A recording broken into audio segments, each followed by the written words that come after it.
아기 탄생의 시점보다는 아기가 탄생한다는 그 시점보다는 그 수태 기간을 시작으로 보는 겁니다.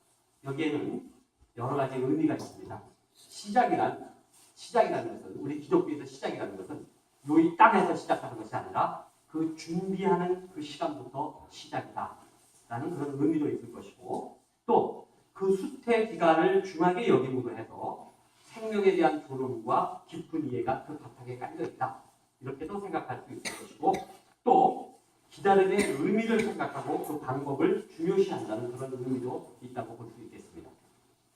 그런 대민절이 오늘부터 시작됩니다. 그럼 우리는 무엇을 기다리나? 나는 무엇을 기다리나? 이건 여러분들 다 아시죠? 아기 예수의 탄생을 기다리는 것이죠. 성탄이라고 합니다. 신앙적으로 얘기하면 내가 새롭게 태어나는 것, 곧 나의 성탄을 말합니다. 이를 기다리는 것, 이게 바로 대림입니다. 대부분 교회에서는 이 기간 동안 두 가지를 합니다. 하나는 작정 새벽 기도나 철야 기도를 합니다. 이게 기도를 작정하고 한다니까 좀 무섭기도 한데요. 본래 작정이라는 말은 싸울 때 하는 말인데 아마 이는 철저한 기도 생활을 이야기하려는 것일 겁니다. 기도 생활 철저히 해라. 주님이 성탄하기까지 깨어 기도하면서 기다려라. 그런 의미일 것입니다. 주교님은 이를 깨어라고 말하지 않고 지난주일에 보니까 웨이크업을 어떻게 번역했냐면 깨어라고 번역하지 않고 정신을 차리고 라고 이렇게 말씀하시더라고요. 정신을 차리던 깨어있던 뭐 하여간 무슨 말인지 여러분들 다 아시죠? 또 이 기간 동안 하는 두 번째는 바로 신방입니다. 가가호 교회 가정을 이제 방문하는데요. 어디서 실시한 그리스도인을 대상으로 한 설문조사를 제가 보니까 그리스도인들이 신앙생활을 하며 가장 부담스러워하는 것 세 가지가 있었어요. 그 3위가 새벽 기도였어요. 새벽에 일어나서 기도를 하러 교회에 나오는 거. 이 젊은 사람들은 이제 좀 많이 힘들죠, 이제요. 예, 그저 부담스럽습니다. 2위가 11조입니다. 이제 11조라는 명목으로 그 헌금을 하지 않으니까 그 11조라는 명목의 헌금을 없애버리는 그런 교회도 생겨나기 시작합니다. 사실 빠듯한 우리 그 현대인의 살림에 있어서 10분의 1을 떼어서 보온한다는 것 자체가 요즘 세상에 맞느냐 이 갑론을과 논쟁의 대상입니다. 11조보다는 요사이 젊은 사람들은 목적 헌금을 더 선호합니다. 그런 목적이라면 내가 더 내겠다. 네, 이런 거예요. 그런데 또 교회 재정을 보아서는 또 이것을 쉽게 없애버리기는 또 좀 그렇습니다. 마지막 1위가 뭔지 아세요? 신방입니다. 그저 부담스럽다는 거예요, 신방은. 제가 신자였을 때를 생각하면 신부님과 신자님들이 신방 온다면 며칠 전부터 청소를 하기 시작했어요. 묵은 쓰레기 갖다 내다 버리고 벽에 그림을 떼었다 붙였다. 우리 집에 달마 그림이 있었거든요. 그거를 뺐다가 뭐 성화를 갖다 했다 뭐 붙였다 또 우리 집 사람은 김치를 새로 다니고 메뉴판을 메뉴를 짜고 막 그랬습니다. 덕분에 1년에 한두 번 대청소하는 날이었어요. 신방문들이. 그 이후로 제가 사제가 돼서 보니까 그래서 이렇게 신방을 다녀보니까 교우들이 그런 부담을 좀 안 가졌으면 좋겠는데 그냥 잠깐 방문해서 기도하고 가는 건데 저는 그렇게 생각하지만 이거는 뭡니까? 개구리가 울챙이죠. 기억 못하는 거죠. 부담이 안 갈 수 없습니다. 특히 맞벌이하는 가정은 더욱 그렇습니다. 그래서 저는 정하고 하지는 않으려고 합니다. 원하시는 가정만 제게 귀뜸을 해주시면 방문해서 함께 가정 기도를 드리도록 하겠습니다. 이 대림절 기간 대부분 교회들은 바로 이 신방과 새벽 기도를 합니다. 우리 교회만 안 하죠. 다 합니다. 거의. 둘 다 몹시 기독교인들이 부담스럽게 생각하는 것들이니까 이 대림 기간을 제대로 보내려면 얼마나 힘든 시기인지 여러분이 짐작할 수 있을 것입니다. 그런데 이 부담스러운 두 가지를 안 하면 대림절이나 아니나 뭐가 다르죠? 말만 대림절이지 평상시와 똑같지 않습니까? 여러분, 새벽 기도와 신방 우리 교회는 안 하지 않습니까? 여러분들은 대신 이 기간 동안 이것만큼은 꼭 지켜주시기 바랍니다. 주일 오전에 잠깐 나오셔서 1시간 미사 드리는 거 이 정도는 하실 수 있지 않습니까? 그렇죠? 만약 피치 못할 사정이 있어서 주일에 못 나오시면 수요일 저녁 때라도 나오셔서 기도하고 가시는 거. 그저 40분이면 끝납니다. 안 오시면 제가 신방을 갈 수밖에 없습니다. 네, 체크했다가 네, 꼭 가겠습니다. 네. 자, 그러면 이 대립기간 그렇게 기도 생활을 열심히 하면서 도대체 뭘 기다리는 것이냐 내가. 그런데 여러분 그 무엇이라는 것에 매달리는 순간 우리의 신앙은 산유로 전락해버리고 맙니다. 뭐든지 그래요. 뭐 먹을까? 뭐 맛있는 거 없을까? 이거 물론 중요하죠. 그러나 이것에만 매달리는 순간 돼지로 전락해버릴 수도 있습니다. 무슨 영화 볼까? 무슨 영화가 재밌대? 예, 물론 재밌는 영화 골라봐야죠. 그러나 그것에만 매달리는 순간 진정한 영화 마니아는 영원히 될 수 없습니다. 영화보다 더 재미있는 것이 나타나는 순간 영화 감상은 끝나는 겁니다. 무엇보다 중요한 것은 어떻게입니다. 아무 수없이 들으셨고 이 무엇은 기본입니다. 무엇을 먹을까보다는 어떻게 해서 먹을까가 중요하죠. 이런 생각에 미칠 때 그 먹을 것은 비로소 요리가 됩니다. 그냥 먹을 것과 요리는 차원이 다르지 않습니까?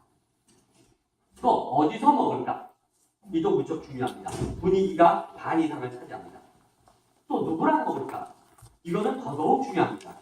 싫은 사람이랑 먹으면 체할 수도 있습니다. 아무리 맛없는 음식도 좋은 사람과 먹으면 일미가 됩니다. 무엇보다 중요한 것은 이렇게 어떻게입니다. 이럴 때 우리의 삶이 풍요로워집니다. 비로소 삶의 의미가 부여됩니다. 단지 무엇에 매달리면 전전긍긍하게 되어 있어요.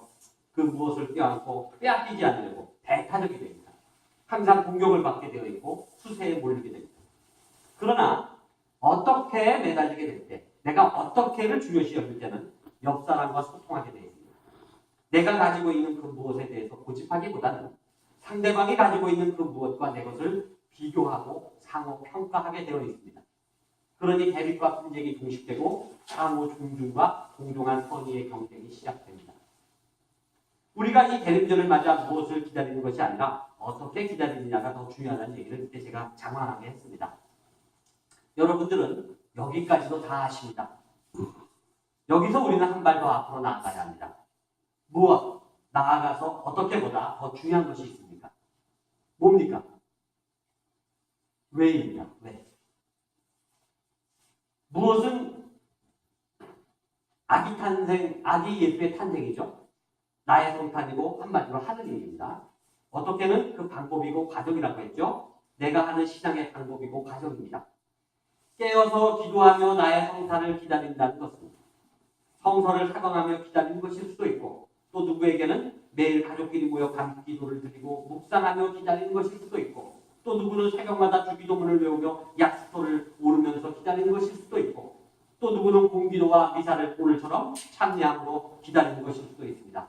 각각의 기다리는 방법이고 각각의 그 과정입니다. 신앙의 과정입니다.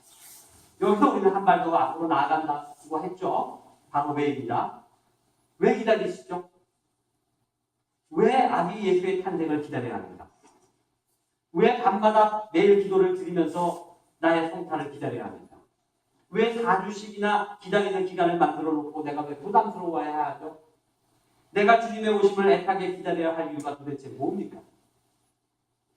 아무 이유 없이 하는 것을 우리가 맹목적이라고 하죠. 우리 시장에서는 이를 맹신이라고 합니다. 맹신보다도 어리석은 믿음은 없습니다. 아무리 좋은 신앙도 그 이유가 없다면 그건 맹신이고 미신이나 다를 바가 전혀 없습니다. 한번 가만히 생각해 보시기 바랍니다. 내가 대림절을 맞아서 주님의 오심을 기다리는데 왜 기다리나?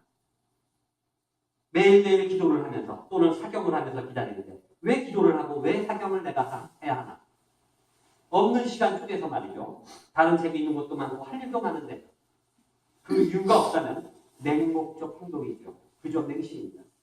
왜 하느냐? 물론 여기에 답은 없습니다. 왜? 그 왜는 각자 질문하는 것이고 각자 거기에 대답하는 겁니다. 그 왜의 답을 구하는 것은 바로 각자 여러분의 몫입니다. 그런데 그 왜가 중요한 것은 그 왜란 것은 내가 그렇게 하는 이유이기 때문입니다. 이유란 그것을 하는 목적이고 내가 지향하는 바이고 결국 내가 발딛고 서 있는 장소가 어디인가를 가늠해 보는 것이기 때문에 그렇습니다. 그 왜를 중요시하게 되면 내 삶의 이유가 생깁니다. 내 삶을 풍요롭게 하는 정도가 아니라 내 존재 이유를 밝히는 겁니다. 그로 인해서 내 삶의 동반자와 동역자, 할 일이 생기는 거예요. 바야흐로 정말 화합과 평화의 시대가 내가 그런 주역이 되는 것이죠. 요즘 세상 참 많이 시끄럽죠. 어차피 바닥을 쳐야 위로 솟구칠 수 있습니다. 그 바닥까지 내려갈 때는 정말 힘듭니다. 힘들게 되어 있습니다. 그래도 그 바닥에 발이 닿아야만 위로 올라갑니다. 바닥에 닿을 때까지는 기다려야 합니다. 새벽이 오기 전이 가장 깜깜하다고 하죠. 깜깜하면 깜깜할수록 새벽이 가까워져 오고 있구나. 그리고 그런 희망으로 살아야 합니다. 지금 우리는 기다려야 할 때이죠. 그런 의미에서 이 대리 기간을 만들어 놓고 주님의 오심을 기다리는 우리 그리스도인들은 정말 이 세상을 아주 현명하게 사는 그런 사람들입니다. 그 기다림이 언제 끝날지는 모르겠지만 또는 영원히 계속될 수도 있겠죠. 하지만 우리가 기다려야 할 마땅한 이유가 있다면 또 언젠가 끝날이라는 한 가닥 희망을 품고 있다면 그것이 당장 안 끝난들 무슨 문제가 되겠습니까? 우리에게 가장 중요한 것은 기다림 그 자체인 것이죠. 우리가 무엇을 기다리는가에 매달리지 않는 한 우리는 얼마든지 기다릴 수 있습니다. 어떻게 기다려야 할 것인가 하는 그 방향이 내게 있고 그리고 무엇보다도 왜 기다려야 하는가라는 분명한 이유가 내게 있는 한 그 기다림의 기한은 그리 중요하지 않습니다. 기다림 그 자체가 우리에겐 희망이 될 수 있습니다. 그래서 서로 지치지 않도록 격려해 줘야 합니다. 그 희망의 끈을 놓지 않도록 서로 기도해 줘야 합니다. 오늘 대림 첫 주일에 깨어서 기다리라는 주님의 말씀은 그런 차원으로 이해하여야지만 이 어지러운 세상을 그나마 버틸 수 있습니다. 이는 하느님이 저 높이 저 멀리 뽀시시하게 계신 분이 아니라 바로 우리 삶 한가운데 우리와 함께 계시는 분이기 때문에 그렇습니다. 또 하느님은 우리가 정성을 다 바쳐 숨기고 모셔야 할 그런 분이 아니라 우리의 아픔과 어려움을 함께하면서 그 고통을 함께 나누시는 분이시기 때문에 그렇습니다. 내게 오시는 주님의 오심을 어떻게 기다리고 왜 기다려야 하는가? 계속되는 환난과 시련 속에서도 최선의 하루를 살아서 주님께서 오시는 날이 공포와 멸망의 순간이 아니라 기쁨과 감사의 순간이 되고 또 은총과 희망의 순간이 되기를 기원합니다. 오늘은 그날을 기다리며 기다리는 바로 첫날입니다. 대림절기가 나 자신은 물론이고요. 아직도 아픔과 고통에서 헤어나지 못하는 많은 우리 이웃들을 위해서 서로 기도해 주시기 바랍니다. 성부와 성자와 성령의 이름으로 하였나이다. 아멘.